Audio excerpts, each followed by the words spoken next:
But quite a lot of Man United fans are turning on Ruben Amorim. Is it right that we ask the manager to adapt to the players and abandon his philosophy and what he's trying to build? Or should Man United fans be patient? I will couple that with, and I'm paraphrasing what he said today, that he has made the decision in terms of pushing for certain players to leave. He has decided to change the club's, obviously with the backing of the board and the backing of the directors, but he has pushed to change the entire ethos of football, knowing that what we're going through at the moment in terms of results was probably likely to happen, but that in the long term, it's going to make Man United a significantly better football team. So there's a lot of honesty there from Amorim that he was expecting this sort of downturn, and he knows it's hard, but he's asking for people to be patient because it will end up being better. What should Man United fans do? Turn on him or back him? What we saying, panel? Back him 100%. Like, this is the sort of things that he is saying is what Manchester United have needed for years. And if we are to be right in the prediction that football is going to go the way of being more transition based and counter-attacking football, he will absolutely thrive with the team in that sort of era as well, because we've seen him have a more open game at Sporting, and he obviously has a system that really works in that style of football.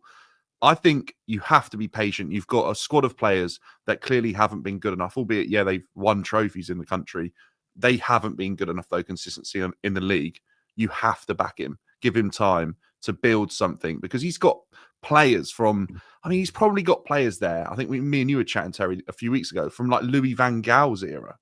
Like, what are we doing? You can't have Luke Shaw, right? You can't have players from that far back. Like, give him the reason he's got a chance to be backed is because of what he's already done in his career. That's why, and the way he's speaking, I think there are reasons to back him, because I can see people in the chat saying, what's he shown or what's he done to be backed?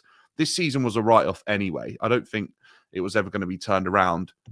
And if it was turned around, it might have been done by a manager that wouldn't have been positive for Manchester United in the long run.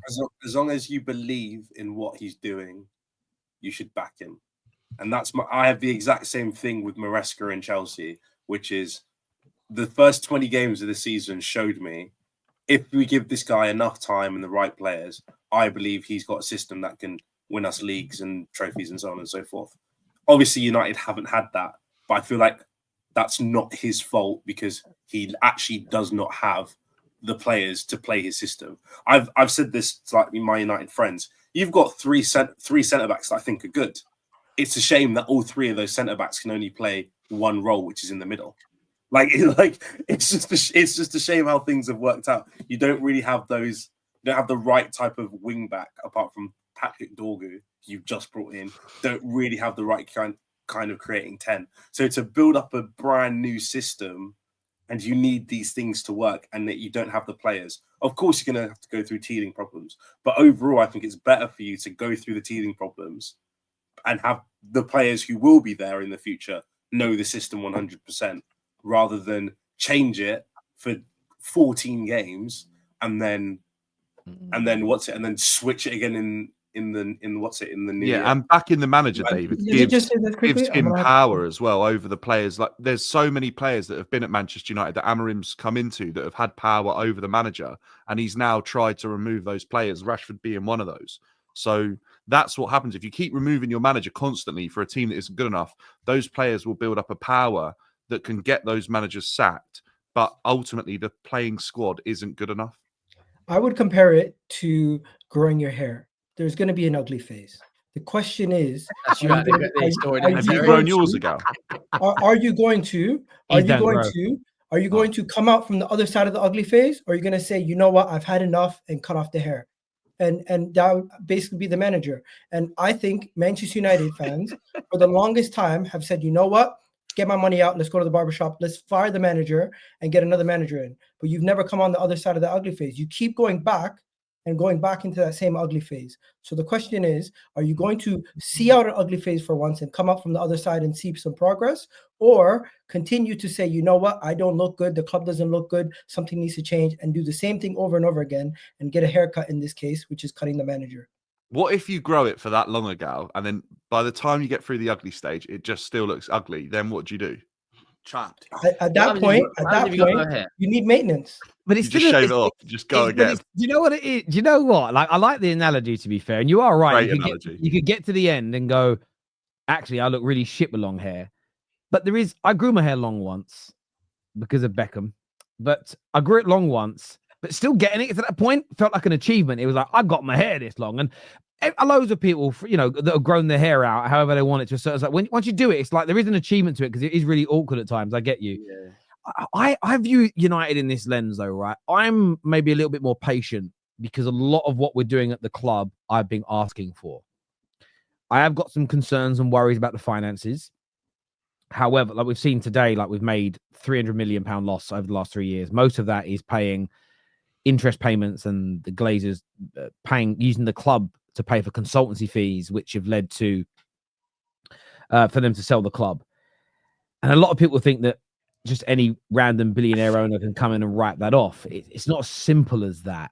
Unless people are willing to pay the Glazers their full asking price to buy them out, and nobody has been prepared to pay that. So I can compartmentalize that as that's a problem, but look at it that way. What else are we doing? I see all these plans that Ineos have got, Project 150, and it reads really good. I am skeptical and I am cynical because we've been 11 years in a massive downward spiral. But if we just compartmentalize and look at the manager side of things, we have gone from style to style to style to style. We have never allowed a single manager to fully implement their brand of football, build a squad for him and maybe somebody that come in after him and beyond in the future. We've allowed player power to dominate our dressing room for a long time. I am just prepared for it to be successful or unsuccessful. I'm just prepared to go through that. And I'm going to use the word that triggers people. I'm prepared to go through that process. We are not Real Madrid, who have been at the peak of their powers for the best part of 50, 60, 70 years with a few poor seasons where they can go, right, we've got a great squad. The manager's lost the dressing room. We'll bring in a really good coach. We're back to winning. We've got a really good squad. A couple of players have got old. We'll drop 100 million or 200 million in this era. Bring in quality. We'll go again. If Man United were in that space, I would not be saying, let's give it 2 or 3 years to make it work. But we're not in that space. But Terry, let me finish. We're not in that space. So for me, we've tried bringing in a world-class manager and spending big money. We've tried signing superstars. We've gone for a homegrown manager that understands the club. We went for someone like a Ten Hag, but didn't even force him. And we should have forced him into implementing his style. But we let him go, I'll take the easy route, which is adapting to the players, and look where it ended up. So for me, I understand the criticism of Amorim. And I also understand that by sticking with him, there is no guarantee at the end of it we're amazing. But I would just rather try something different to what we've done before instead of, and the irony is a lot of the fans saying get rid of him, hate Ineos and hate the Glazers. So what, you're going to trust the people you hate and think are shit to bring a better replacement in?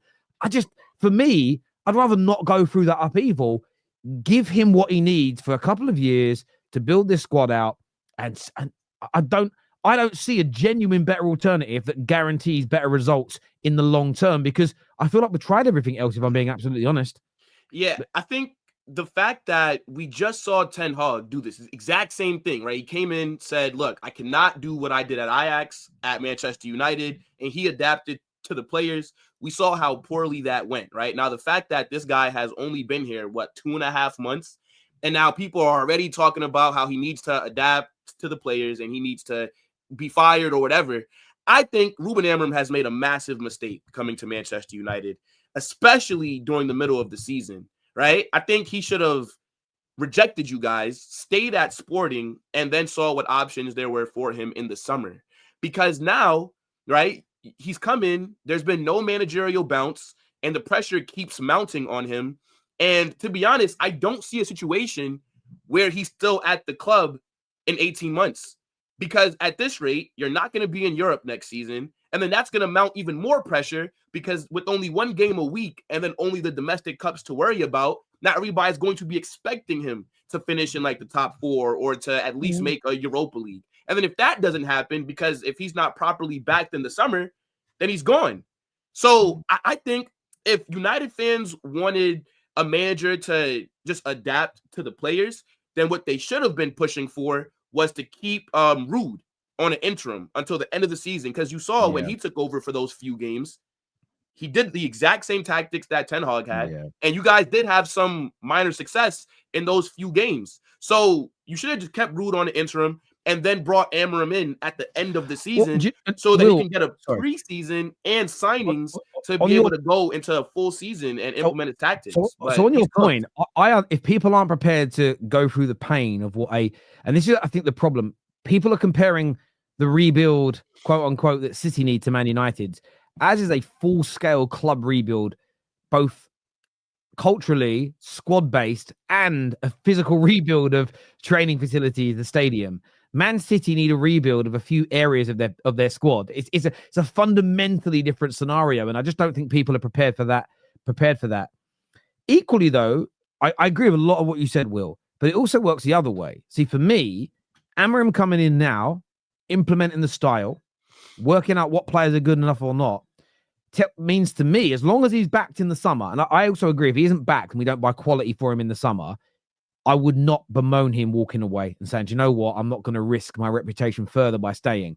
However, if we do get him 5 players in the summer who are fit for that system, got good speed, good power, good technique, and they improve us, I would actually expect quicker growth next season than if he just joined in the summer and started implementing his system on the 1st of July. So him coming in early now, theoretically, it should, and this is putting pressure on Amorim, as long as he's backed in the summer with the right signings, it should make us better next season than if he joined in the summer, because there's an extra 9 to 10 months of him being at the football club. So I understand what you're saying, but my overview is just simply this. I just feel that Man United fans have got to learn to be patient. We're not, though. And the reason why a lot of United fans aren't patient, I think it's a lot of people treat football clubs nowadays like a fashion accessory.